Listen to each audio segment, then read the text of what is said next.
আমাদের মিউনিসিপ্যাল সীমানার এক প্রান্তে গঙ্গার ধারে একটি পুরনো বাড়ি ছিল এবং বাড়িতে এক বুড়ি মেম বাস করত। বাড়িটা বেশি পুরনো নাকি বুড়ি মেম, এটা নিয়ে আমাদের মধ্যে তর্ক হয়েছে বহুবার। শেষে আমাদের মধ্যে কেউ একজন গ্যাজেটিয়ার খুলে প্রমাণ করে দিয়েছিল যে বাড়িটাই বেশি পুরনো। প্রায় 150 বছর আগে এক নীলকর সাহেব এই কুঠি তৈরি করিয়েছিলেন। ক্রমে নীলের ব্যবসা উঠে যাওয়ায় ওটি পারিবারিক বাসভবনে পরিণত হয়েছিল। তারপর 3 পুরুষ ধরে নীলকর সাহেবের বংশধরেরা এখানেই বাস করেছে। বুড়ি শেষ উত্তরাধিকারিণী। আমাদের তর্কের নিষ্পত্তি হয়েছিল বটে, কিন্তু আরেকটা প্রশ্ন উঠেছিল, বাড়ি অথবা বুড়ি শেষ পর্যন্ত কোনটি টিকে থাকবে? কিন্তু এক্ষেত্রেও বুড়ি হেরে গেল। একদিন শুনলাম তার গঙ্গা লাভ হয়েছে।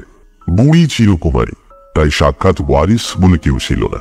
অল্পদিন পরে শোনা গেল বাড়িটি বিক্রি হবে। নেহাত খেয়ালের বসেই এক বিকেলে আমরা কয়েকজন দেখতে গেলাম। সোমনাথের গাড়ি আছে, তার গাড়ি চড়েই অভিযান হলো। আঁকা মাঠের মতো বিস্তৃত গঙ্গার তীরে নিচু পাঁচিলে ঘেরা ভিলা জাতীয় বাড়ি, চতুষ্কোণ বাড়ি, চারিদিকে নিচু বারান্দা, মাঝখানটা প্রায় 2 তলার মতন উঁচু হয়ে আছে। একটা প্রকাণ্ড ঝাউ গাছ নিতান্ত একা এক পাশে দাঁড়িয়ে আছে। বাড়ির পেছন দিয়ে গঙ্গা বইছে। সামনের দরজার স্তম্ভে শ্বেত পাথরের ফলকের ওপর নাম লেখা, 21 প্রতিধ্বনি।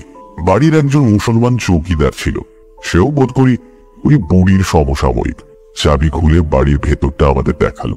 সুসজ্জিত পরিষ্কার পরিচ্ছন্ন ঘরগুলি, চেয়ার, সোফা, খাট ঘরে ঘরে যেমন ছিল তেমনই সাজানো আছে।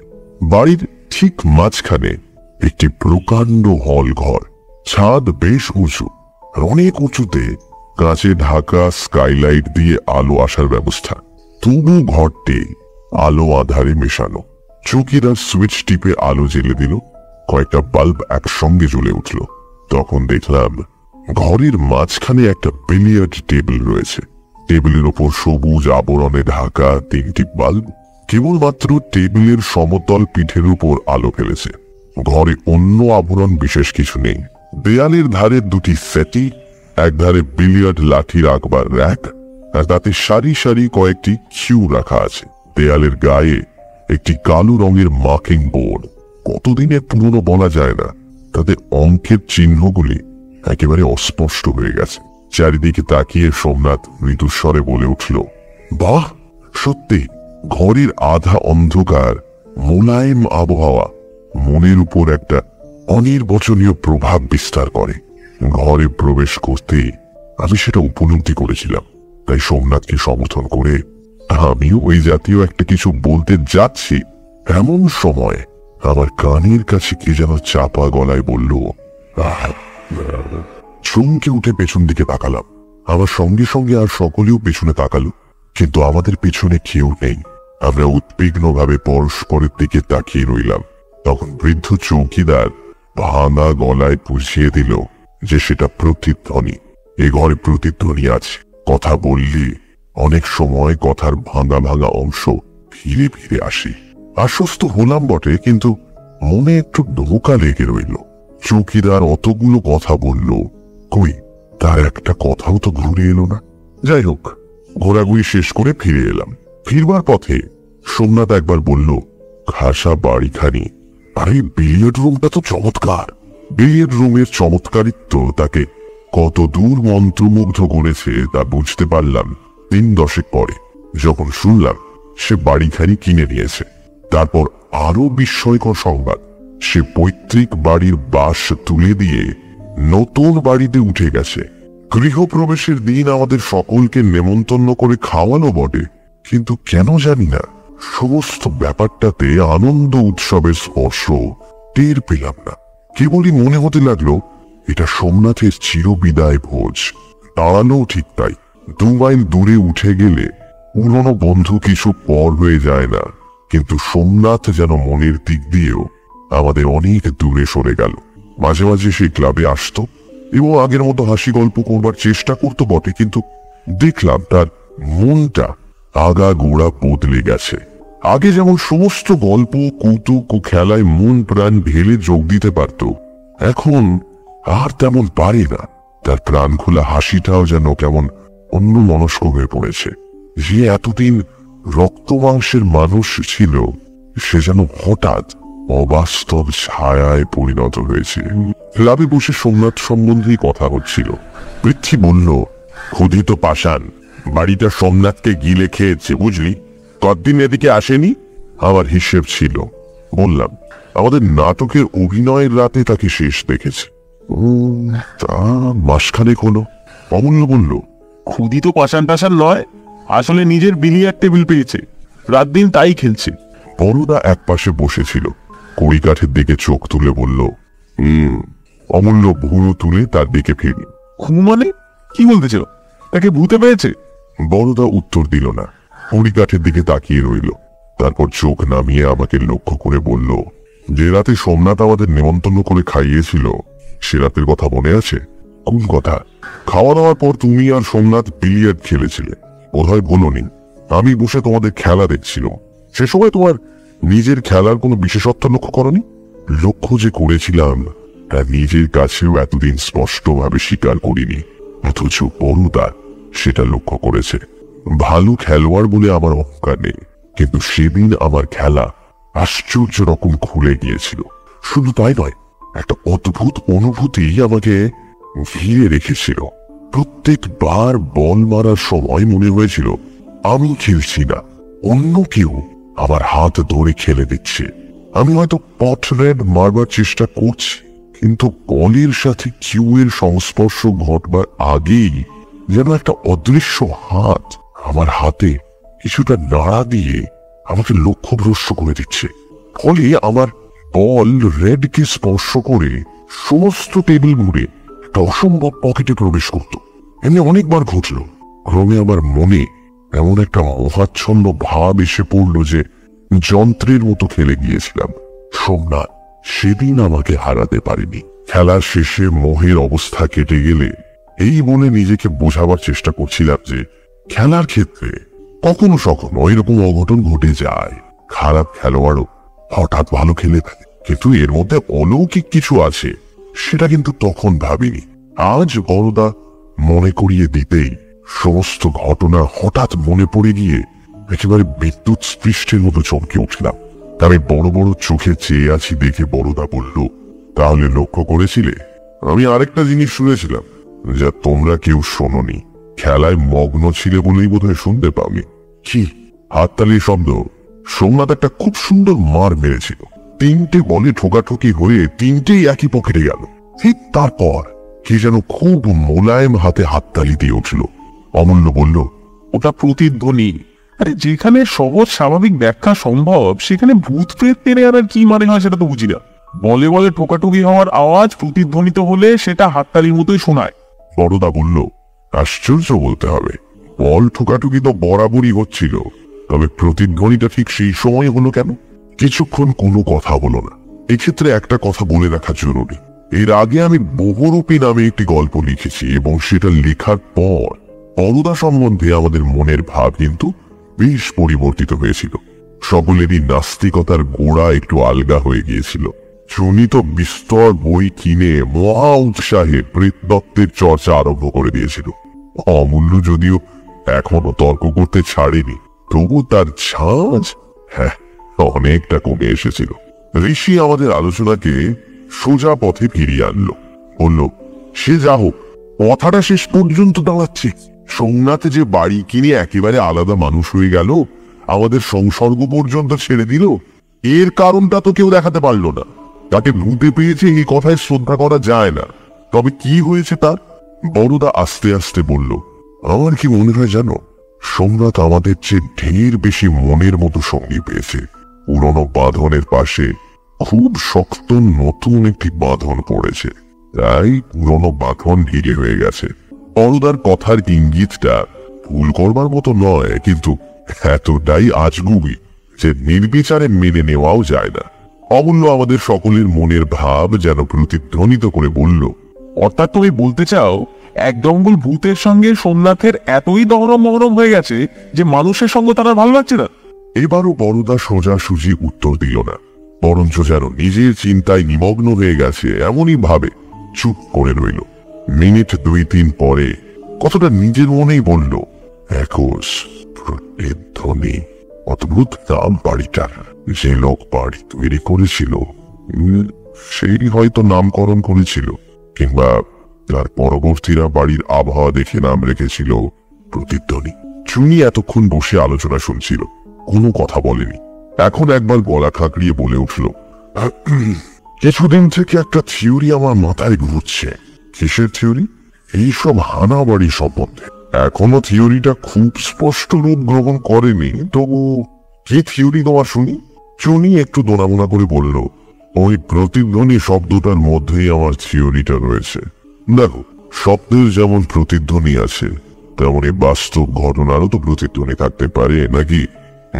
প্রতিধ্বনি না বলে তাকে প্রতিবিম্ব বলতে পারো। ব্যাপারটা পুরো একই। প্রতিধ্বনি সব সময় থাকে না। এই ঘরের মধ্যে তোমরা গলা ফাটিয়ে চিৎকার করলেও এতটুকু প্রতিধ্বনি পাবে না। আবার এমন একটা স্থান আছে যেখানে চুপি চুপি একটা কথা উচ্চারণ করলেও কোন অদৃশ্য প্রতিবন্ধকে ধাক্কা খেয়ে সেটা দ্বিগুণ হয়ে ফিরে আসে। আমার মনে হয় হানাবাড়িগুলো এরকম জায়গা।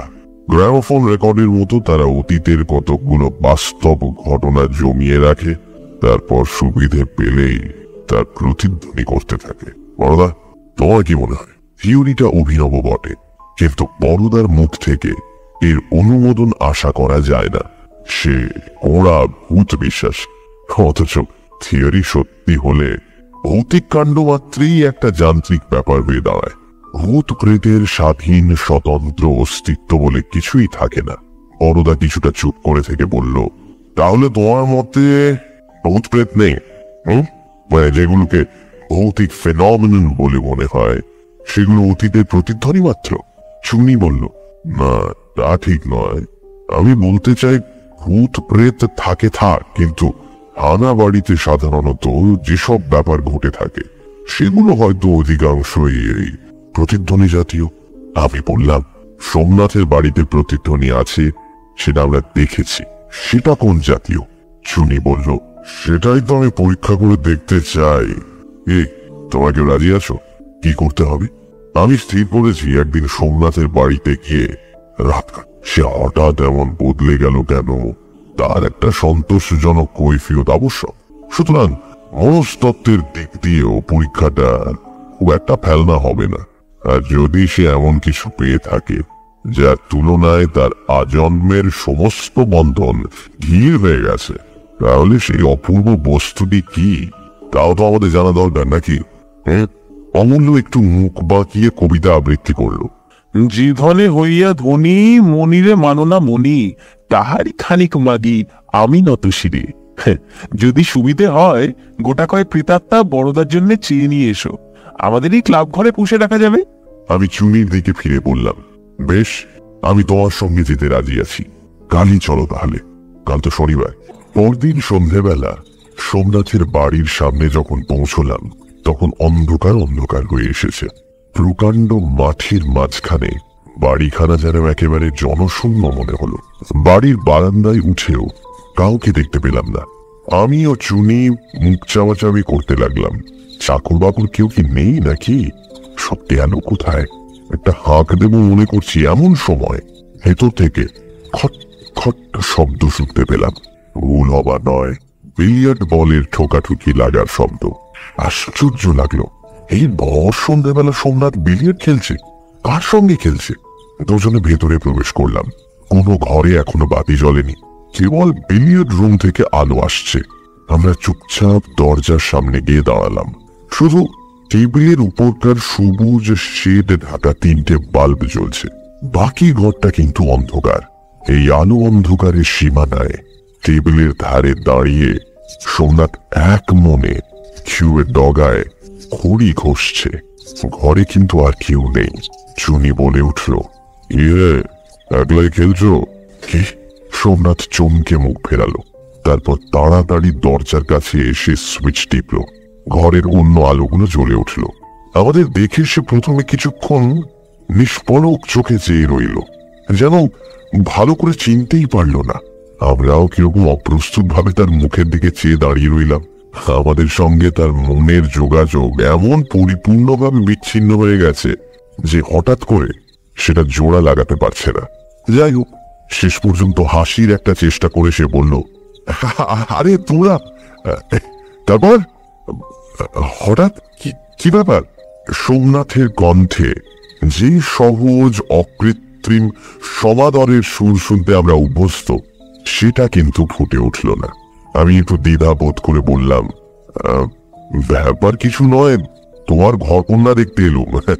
একলা বিলিয়ার্ড খেলছিলে নাকি? একলা কথাটা বলেই সে সামলে নিল। মুখের উপর দিয়ে একবার হাত চালিয়ে বলল, হ্যাঁ একাই খেলছিলাম। এসো বাইরে বসে যাক। ঘরের আলো নিভিয়ে সোমনাথ আমাদের বারান্দায় নিয়ে গিয়ে বসালো। এতক্ষণে বাইরে অন্ধকার হয়ে গিয়েছিল। ঝাউ গাছটাতে অসংখ্য জোনাকি জ্বলছিল। সে বলল, আলো জ্বেলে দেবো না অন্ধকারেই বসবে? চুনি বলল, হতে গিয়ে অন্ধকারে বসা যাক। বেতের মোড়ায় তিনজনে চুপচাপ বসে আছি, কারোর মুখে কথা নেই। হঠাৎ সোমনাথ বলল, চা খাবে? চুনি উত্তর দিল, না, আমরা চা খেয়ে বেরিয়েছি। তারপর একবার গলাটা ঝেড়ে বলল, তুমি দিন দিন যেরকম ডোমর ফুল হয়ে উঠছো, ভয় হলো দুদিন বাদে হয়তো চিনতেই পারবে না। তাই আজ তোমার বাড়িতে রাত কাটাবো বলে এসেছি। পুরনো বন্ধুত্ব মাঝে মাঝে ঝালিয়ে নিতে হবে তো। এক মুহূর্ত সোমনাথ জবাব দিল না। তারপর যেন একটু বেশি মাত্রায় জোর দিয়েই বলে উঠল, বেশ তো দাঁড়াও, আমি আসছি। কোথায় যাচ্ছ? বাবুর্চিটাকে খবর দিই, আর তোমাদের খাওয়ার ব্যবস্থা করতে হবে তো। এই বলে সোমনাথ উঠে গেল। মনে মনে ভারী কুণ্ঠা বোধ করতে লাগলাম। বন্ধুত্বের দাবিতে আতিথ্য গ্রহণ করতে গিয়ে অপর পক্ষের মনে ওই আগ্রহের অভাব আছে এরকম আভাস পেলে কষ্টের আর অন্ত থাকে না। সোমনাথ বাইরে থেকে বন্ধুত্বের ভান করছে বটে, কিন্তু ভেতর থেকে যে সে আমাদের সাহচর্য চায় না, সেটা বুঝতে খুব একটা কষ্ট হলো না।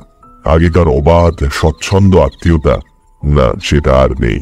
শুধু তাই নয়, আমরা হঠাৎ এসে পড়ায় সে বিশেষ বিব্রত হয়ে পড়েছে, যেন তার সুনিয়ন্ত্রিত কাজের মধ্যে আমরা বাধা ঘটাচ্ছি। চুনি খাটো গলায় বলল, হ্যাঁ এরকম মনে হচ্ছে। সুবিধে নয়, ফিরে গেলেই বোধহয় ভালো হতো। থাকতে হবে। চুনি আরো কিছু বলতে যাচ্ছিল, কিন্তু থেমে গেল। পরিপূর্ণ অন্ধকারে কেউ কাউকে দেখতে পাচ্ছিলাম না। অস্পষ্ট শব্দে বুঝলাম সোমনাথ ফিরে এসে মোড়ায় বসেছে। মোড়ার মচমচ শব্দ যে আমি শুনেছিলাম, সেটা শপথ করে বলতে পারি। চুনি সহজ আলাপের সুরে সোমনাথকে উদ্দেশ্য করে বলল, তারপর একলা থাকতে তোমার কোনো কষ্ট হচ্ছে না? সোমনাথ উত্তর দিল না। এই সময় কেন জানি না আমার ঘাড়ের রোঁয়া হঠাৎ শক্ত হয়ে খাড়া হয়ে উঠল। চুনিও হয়তো কিছু অনুভব করে থাকবে। কিছুক্ষণ চুপ থেকে সে হঠাৎ দেশলাই জ্বালল। দেখলাম সোমনাথের মোড়ায় কেউ বসে নেই। দেশলাইয়ের কাঠি শেষ পর্যন্ত জ্বলে আস্তে আস্তে নিভে গেল। আটকে রাখা নিঃশ্বাসে ছেড়ে চুনি মৃদু স্বরে বলল, প্রতিধ্বনি। এইবার সোমনাথের স্পষ্ট পায়ের আওয়াজ শুনতে পেলাম। শব্দটা কাছে এলে চুনি বলে উঠল, সোমনাথ, হ্যাঁ? আলোটা জ্বেলে নাও ভাই, অন্ধকার আর ভালো লাগছে না। কথার শেষে হাসতে গিয়ে তার গলাটা কেঁপে গেল। বারান্দার আলো জ্বেলে দিয়ে সোমনাথ এসে বসল। সাদা ঢাকনির মধ্যে হালকা একটা বাল্ব স্নিগ্ধ আলো ছড়াচ্ছে। অন্ধকারের চেয়ে এই ভালো, তবু তো একে অপরের মুখ দেখা যায়। সোমনাথ বলল, বাবুজিকে বলে এলাম, শুধু মুরগির কারি আর পরোটা, এই তার বেশি কিছু জোগাড় হয়ে উঠল না। ইতিমধ্যে যে ক্ষুদ্র ব্যাপারটি ঘটে গিয়েছিল তার উল্লেখ না করে চুনি বলল, যথেষ্ট। অমৃতের ব্যবস্থা থাকলে 5 রকম ব্যঞ্জনের দরকার হয় না। কিন্তু তুমি বাবুর্চি রেখেছো যে? সোমনাথ একটু চুপ করে থেকে বলল, রাখিনি ঠিক, বাড়ির যে বুড়ো চৌকিদারটা ছিল সেই রেঁধে দেয়। রাজুনি বামন পেলে না, দরকার বোধ করি না। তাছাড়া আমি একলা মানুষ, চাকরও তো দেখছি না। চাকর রাখুনি কেন? রেখেছিলাম একজন, কিন্তু রইল না। চুনি মোড়া টেনে নিয়ে সোমনাথের আরো কাছে গিয়ে বসলো। বলল, আসল কথাটা কি বলতো সোমনাথ, বাড়িতে কিছু আছে না? মুখে একটা বিস্ময়ের ভাব এনে সোমনাথ বলল, কি থাকবে? সেই কথাই তো জানতে চাইছি। শহরের এক কোনায় এই পুরনো বাড়ি, চাকর বামন থাকতে চায় না, কিছু থাকা এত বিচিত্র নয়। সোমনাথের চোখের ওপর অদৃশ্য পর্দা নেমে এলো। সে হাসবার একটা ব্যর্থ চেষ্টা করে বলল, পাগল না খ্যাপা? আরে ওসব কিছু নয়, শহর থেকে দূর পড়ে তাই চাকর বাকর থাকতে চায় না। বুঝলাম কিছু বলবে না, ইচ্ছে করলে যে অনেক কিছু বলতে পারে তাও বোঝা গেল, কারণ সোমনাথ মনের ভাব গোপন করতে পারে না। মুখে চোখে সেটা প্রকাশ হয়ে যায়, কিন্তু লুকোতে চাইল কেন? যেটা সে জেনেছে তার কোনো অংশীদার রাখতে চায় না, কৃপণের মতো একা ভোগ করতে চায়, কিংবা অবিশ্বাসীর ব্যঙ্গ বিদ্রুপের ভয়ে বলতে চায় না। চুনি কিন্তু ছাড়বার পাত্র নয়। সোজাসুজি জেরায় ফল হলো না দেখে সে এবার অন্য পথ ধরল। কিছুক্ষণ এই কথা সে কথার পর হানাবাড়ি সম্বন্ধে নিজের থিওরির কথা পারল। বেশ ফলাও করে লেকচারের ভঙ্গিতে ব্যাখ্যা করে নিজের থিওরির সম্ভাব্যতা প্রমাণ করতে লাগলো। সোমনাথও দেখলাম এক মনে গালে হাত দিয়ে শুনছে। ইতিমধ্যে আমাদের চারপাশে যে একটি অতীন্দ্রিয় ব্যাপার ঘটতে আরম্ভ করেছে তা বোধ করি এরা দুজনে জানতে পারেনি। প্রথমটা আমিও লক্ষ্য করিনি, কিন্তু হঠাৎ এক সময় মনে হলো কারা যেন নিঃশব্দে এসে আমাদের ঘিরে দাঁড়িয়ে এক মনে চুনির কথা শুনছে। চোখে কিছুই দেখলাম না, এমনকি কানে যে কিছু শুনেছিলাম এমন কথাও জোর করে বলতে পারি না। তবু কেমন করে এই অদৃশ্য আবির্ভাবের কথা জানতে পারলাম তা আমার কাছে এক প্রহেলিকা। কিন্তু জানতে যে পেরেছিলাম তাতে বিন্দু মাত্র সন্দেহ নেই। এটা অনুমান বা উত্তেজনার ফলে কল্পনার কোনো রূপ নয়, স্পর্শ করবার মতো অত্যন্ত বাস্তব অনুভূতি। অস্পষ্ট আলোয় তাদের দেখতে পাচ্ছি না বটে, কিন্তু তারা যে আমাদের গা ঘেঁষে দাঁড়িয়ে মন দিয়ে চুনির কথা শুনছে সেটা প্রত্যক্ষ অনুভূতির মতোই সত্য। ক্রমে একটি হালকা সুগন্ধ নাকে আসতে লাগলো। তাজা ফুলের বা আতর এসেন্সের গন্ধ নয়, পপৌলির মতো একটু বাসি অথচ সুমিষ্ট সৌরভ। ধীরে ধীরে গন্ধ স্পষ্ট হয়ে উঠতে লাগলো। তখন বুঝতে পারলাম চিয়ান ও ল্যাভেন্ডার ফুলের গন্ধ। চুনি তখনও থিওরি ব্যাখ্যা করছিল, তাই গন্ধ নাকে গেলেও সে মনে হয় ওটা লক্ষ্য করেনি। আলোচনা শেষ করে সে বলল, অবশ্য এটা আমার মন গড়া কাল্পনিক থিওরি, তবু কিছু ভিত্তি কি এর নেই? তোমার কিরকম মনে হচ্ছে? সোমনাথ মুখ তুলে বোধ করি একটা কিছু উত্তর দিতে যাচ্ছিল। চুনি হঠাৎ চারিদিকে চেয়ে বলল, গন্ধ, ঈশ্বর একটা গন্ধ। আমি বললাম, পেয়েছ তাহলে? ল্যাভেন্ডারের গন্ধ। সোমনাথের চোখের মধ্যে যেন বিদ্যুৎ খেলে গেল। সে ধর্মর করে উঠে দাঁড়িয়ে বলল, ল্যাভেন্ডারের গন্ধ? না না, ও তোমাদের ভুল। গন্ধ কই কই কই? আমি তো কিছু পাচ্ছি না। চুনি বলল, সত্যি পাচ্ছ না? না, কিছু না বলে সজোরে মাথা নাড়ল। সে যেন জোর করে গন্ধটা উড়িয়ে দিতে চায়, কিন্তু গন্ধটাকে উড়িয়ে নিয়ে গেল অন্য জিনিস। হঠাৎ একটা দমকা হাওয়া বাড়ির ভেতর থেকে এসে সমস্ত গন্ধটুকু এক নিমেষে ভাসিয়ে নিয়ে চলে গেল। শীতভাবে বাইরের দিকে তাকালাম। ঝাউ গাছের জোনাকি ঘেরা বিরাট দেহ অন্ধকারে চোখে পড়ল। ঝাউ গাছ একেবারে নিস্তব্ধ। অল্প মাত্র বাতাস বইলে যে গাছ মর্মর ধ্বনি করে ওঠে তাতে শব্দ মাত্র নেই। সোমনাথ আবার মোড়ায় বসে পড়ল। চুনি প্রখর জিজ্ঞাসু চোখে চারিদিকে চেয়ে রইল। আমি নিচু স্বরে বললাম, চলে গেছে। যারা এসেছিল তারা আর নেই। চলি, গন্ধটাও কি প্রতিধ্বনি? তারপর অনেক এলোমেলো আলোচনার মধ্যে দিয়ে খাবার খাওয়ার আগের ঘন্টা দুয়েক সময় কেটে গেল। সোমনাথ মুহ্যমান হয়ে রইল। আমরাও মনের মধ্যে একটা নামহীন অস্বাচ্ছন্দ্য নিয়ে বসে রইলাম।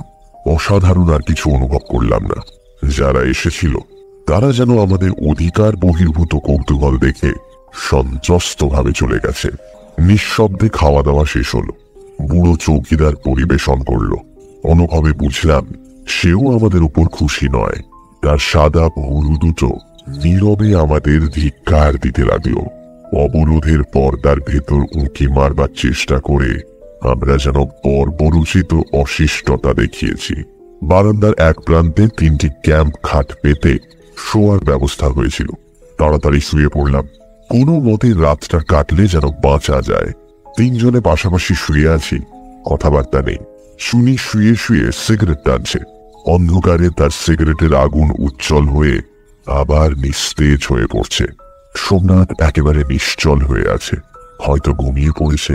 কয়েকটা জোনাকি আমাদের বিছানার চারিপাশে উড়ে উড়ে যেন পাহারা দিচ্ছে। নানা কথা মনে আসতে লাগলো। আজ যা যা ঘটেছে চুনির থিওরির সাথে তা একেবারে বেখাপ্পা নয়। তবু যারা চুনির কথা শুনেছিল তারা কি শুধুই অতীতের প্রতিবিম্ব? সোমনাথ এ বিষয়ে এমন একগুঁয়ে ভাবে নীরব কেন? অতীতের ছায়ার সাথে বর্তমানের মানুষের এমন সাক্ষাৎ সম্বন্ধ ঘটে কি করে? আর যদি সজীব স্বতন্ত্র আত্মা হয় তবে ওরা কারা? ল্যাভেন্ডার ফুলের গন্ধ কেন এলো? সেকালে ইংরেজ মেয়েদের ল্যাভেন্ডার ফুল একটা শৌখিনতা ছিল শুনেছি। সেই গন্ধ অতীতের কোন দেহ সৌরভের সাথে মিশে ভেসে এলো? কোথাও একটু ঘুমিয়ে পড়েছিলাম। এক মুহূর্তে সমস্ত চেতনা সতর্ক হয়ে জেগে উঠল। কিছুক্ষণ নিস্পন্দ ভাবে শুয়ে রইলাম।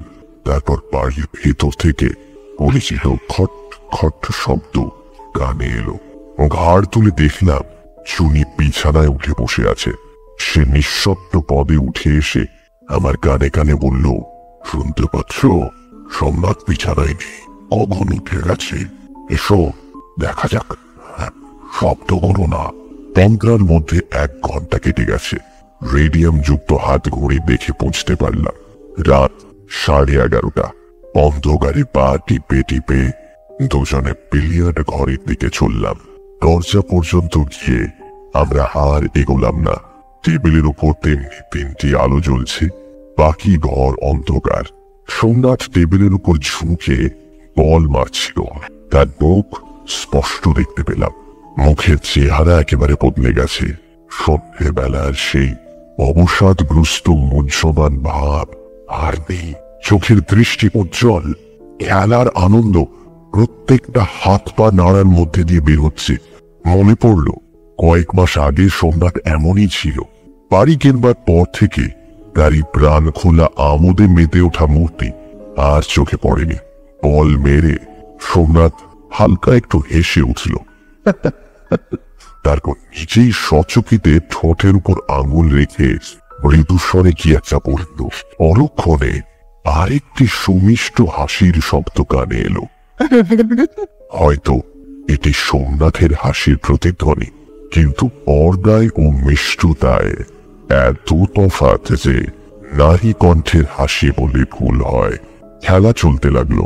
সোমনাথ একা খেলছে, তবু যেন একা খেলছে না, কারোর সাথে কৌতুকপূর্ণ প্রতিযোগিতা চলছে সোমনাথের। সম্মোহিতের মতো দরজার বাইরে দাঁড়িয়ে দেখতে লাগলাম। সোমনাথ খেলছে, মৃদুস্বরে কাঁধের সঙ্গে যেন কথা বলছে, সাবধানে গলা নামিয়ে হাসছে। প্রতিধ্বনিও তার সাথে তাল রেখে চলেছে। কখনো ভারী গলায় গম্ভীর আওয়াজ হচ্ছে, আবার কখনো কোমল কণ্ঠের অর্থোচ্চারিত মৃদু ভাষণ কানে কানে অর্থহীন কথা বলে যাচ্ছে। সমস্তটাই যেন চুপি চুপি, লুকিয়ে লুকিয়ে ঠাট্টা তামাশা চলছে। তাই রঙ্গরস আরো গাঢ় হয়েছে। বুঝতে পারলাম আমরাই এই লুকোচুরির লক্ষ্যবস্তু। আমাদের জন্যই এরা প্রকাশ্য মজলিস জমাতে পারছে না। সন্ধেবেলা এসে রসভঙ্গ করেছিলাম, পাছে জেগে উঠে আবার বিঘ্ন ঘটাই, তাই গভীর রাতে এই সতর্কতা। আমাদের পাশ দিয়ে কি একজন চলে গেল। চুনি নিঃশব্দে আমার হাত ধরে টেনে রইল। ফিরে এসে বিছানায় বসলাম। চুনি জিজ্ঞাসা করল, সোমনাথ ছাড়া আর কাউকে দেখতে পেলে? না, চোখে দেখিনি, কিন্তু জানি। কিন্তু সেগুলো যে আমাদের মনের কল্পনা নয় তার প্রমাণ কি? সোমনাথ হয়তো পাগল হয়ে গেছে, তাই নিজের মনে হাসছে, কথা বলছে। হ্যাঁ, কিন্তু কত আওয়াজ! এগুলো প্রতিধ্বনি হতে পারে। হয়তো এই প্রতিধ্বনি সোমনাথকে পাগল করে দিয়েছে। এখনো পর্যন্ত আমরা চোখে কিছু দেখি, শুধু শব্দ আর গন্ধ। অতীতের কতগুলো শব্দ গন্ধ এই বাড়িটাকে আঁকড়ে ধরে আছে। তাতে দেহ বিমুক্ত স্বতন্ত্র আত্মার অস্তিত্ব প্রমাণ হয় না। প্রমাণ যে হয় তার পরিচয় সঙ্গে সঙ্গে পেলাম। জোনাকির উল্লেখ আগে কয়েকবার করেছি, এখন দেখলাম কয়েকটা জোনাকি আমাদের মুখের সামনে এসে শূন্যে তাল পাকাতে লাগলো। তাদের সঞ্চয়মান নীল আলো ক্রমশ ঘনীভূত হয়ে জমাট আকার ধারণ করছে। দেখতে দেখতে এক মুখ ওই জোনাকির আলোয় শূন্যে ফুটে উঠতে লাগলো। কেমন করে এটা সম্ভব হলো জানি না, কিন্তু একটি পাংশু নীলাভ নারী স্পষ্ট আমাদের চোখের সামনে ফুটে উঠল, যেন অন্ধকারের পথে জোনাকির আলো দিয়ে একটি ছবি আঁকা হচ্ছে। আওয়ামী কোড়া মুখোশের মতো নিশ্চল মুখ, কিন্তু চোখে কটাক্ষ রয়েছে। ক্ষণিকের জন্য একটি জীবন্ত নারীর অস্তিত্বের স্পর্শ অনুভব করলাম। তারপর জোনাকিরা ছত্রভঙ্গ হয়ে গেল। দেহের সমস্ত পেশি শক্ত করে রইলাম। বুকের স্পন্দন দপ দপ করে কণ্ঠের কাছে ধাক্কা খেতে লাগলো। কতক্ষণ এইভাবে কেটে গেল জানি না। আমি প্রথম কথা বললাম, শুনি, এবার চোখে দেখা হয়েছে? এও কি প্রতিধ্বনি? শুনি উত্তর দিল না। আস্তে আস্তে বিছানায় শুয়ে পড়ল। পরদিন সকালে বিলিয়ার্ড রুমে দাঁড়িয়ে সোমনাথের কাছ থেকে বিদায় নিলাম। চুনির চোখের কোলে কালি পড়েছিল। সম্ভবত আবার খানাও নিশ্চিহ্ন ছিল না, কিন্তু আয়নার অভাবে নিজের অবস্থা ঠিক বুঝতে পারছিলাম না। চুনি বলল, একটা রাত তোমাকে খুবই জ্বালাতন করলুম, কিছু মনে করো না সোমনাথ। সোমনাথ বলল, না না, সে কি কথা? চুনি বলল, যা হোক, আমাদের দিক থেকে অভিযান একেবারে নিষ্ফল হয়নি। কতগুলো নতুন অভিজ্ঞতা লাভ করা গেল। আমাদের দুঃখ শুধু এই যে তোমার অভিজ্ঞতা তুমি আমাদের কাছে লুকিয়েই রাখলে, প্রকাশ করলে না। সোমনাথ কুণ্ঠিত চোখে চেয়ে রইল। আমার থিওরি কাল তোমায় বলেছি, সেটা সত্যি কিনা ইচ্ছে করলেই তুমি বলতে পারতে। কি বলতে পারতুম? সোমনাথ ঢোক গিলল। এখনো বলতে পারো। কাল রাতে আমরা যা যা অনুভব করেছি সেগুলো কি এই বাড়িতে সঞ্চিত কতগুলো স্মৃতির ছায়া, না সত্যিকার জীবন্ত কিছু আছে? সোমনাথ উত্তর দিল না, ঘাড় হিট করে বসে রইল। উত্তর দিল প্রতিধ্বনি।